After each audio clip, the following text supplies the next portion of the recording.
The first family of showbiz is finally here. Dahil this weekend na ang comeback to sitcom ni Aga Mulak kasama ang kanyang buong pamilya. Panoorin natin ang behind the scenes with the Mulaks at cast ng much-awaited serye.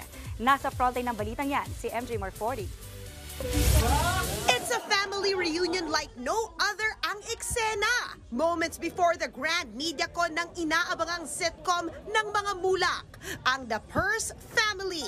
Complete sa 4-on-1 chikahan natin sina Aga, Charlene, Atasha at Andres.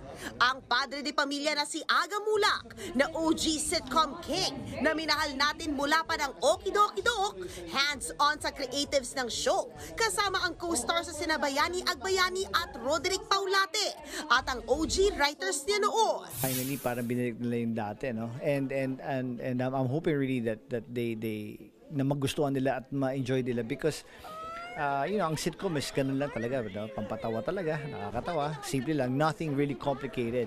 But what makes this kind of complicated is really working with the family. Speaking of family, revelation daw sina Atasha at Andres dito.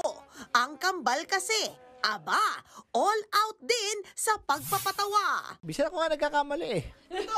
Yeah.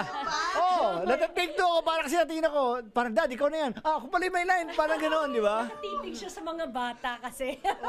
Kitang-kita naman sa kulit ni Atasha at Andres na pina-showdown pa natin. Kahit sosyali ng dalawa, pinasabak natin sila sa pangmalakasang Tagalog tongue twister. Hindi, minikana ko ni Monico ang makina ni Manika. Wala. Effort!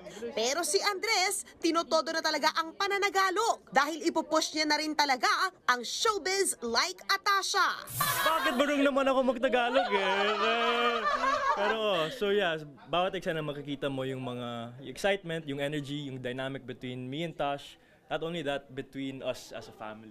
Hindi raw matatawaran ang on at off cam na samahan ng stellar cast ng The Purse Family.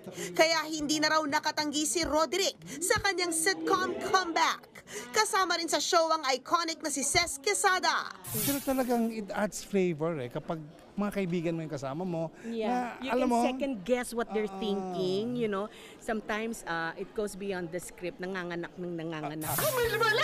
Mapapanood ang The Purse Family sa July 21 sa TV5. Nagbabalita mula sa Frontline, MJ Marforty, News 5.